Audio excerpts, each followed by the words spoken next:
unfortunately, there's been a huge increase of juuling. Listen guys, everyone's asking me about vaping. Products out of the hands of minors. It continues to be a hot topic as the popularity of e-cigarettes and e-cigarettes and vaping. Dying over the weekend of a mysterious lung disease linked to vaping. After vaping. In 50 cases in 33 states, 5 deaths have been confirmed. Rising number of people contracting lung illnesses with a questionable connection to vaping. Not to use e-cigarettes. Warning about e-cigarettes and vaping. 4th death has been reported from a severe lung illness linked to vaping. Vaping is the hotly debated subject of our cover story.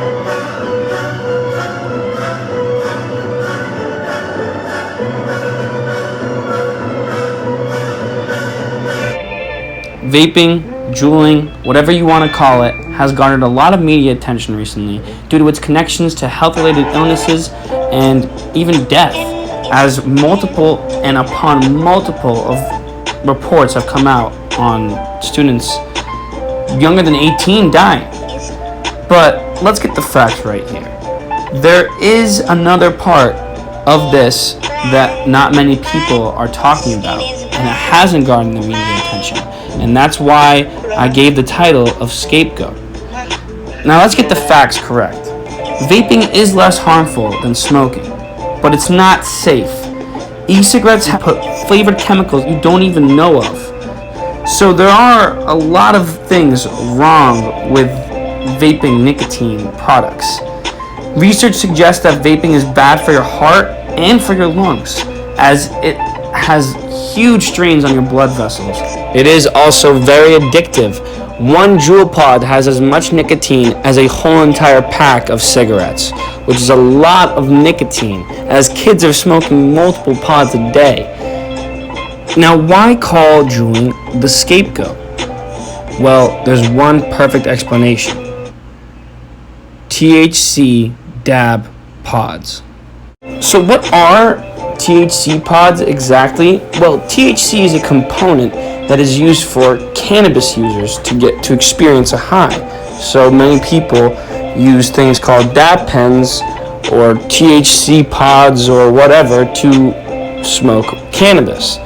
Now, it was meant to be advertised that dab pens were a much simpler, easier way to smoke weed, and on top of that, it's supposed to be much healthier. However, there are many things that point to this not being the case. Well, for starters, that means that our cannabis regulations aren't necessarily working. A lot of these products are made under the table. A lot of these THC products are not being made or regulated by the FDA. Students are just getting their hands on them based on things that they're provided by people their age. A lot of these people that are using these cannabis products are under the regulated age and the legal age of the United States.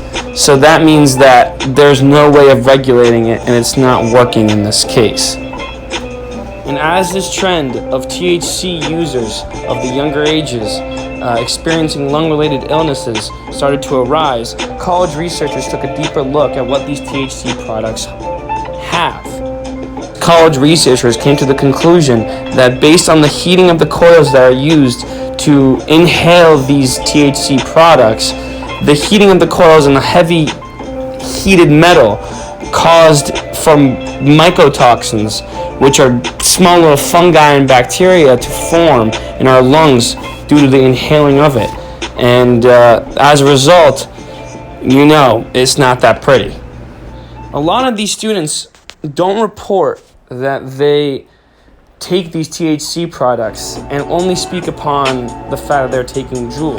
Now, even though Juul has its negative effects in its own right, a lot of these students are hiding the fact that they're using THC products, and that's why it hasn't garnered the media attention it deserves, that it's playing a huge factor in these students at young ages dying due to lung-related illnesses.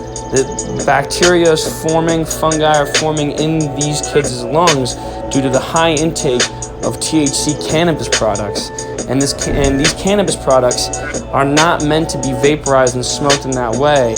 And the FDA isn't even regulating or thinking to look towards it because no one's really stepping up towards determining if it's really an issue.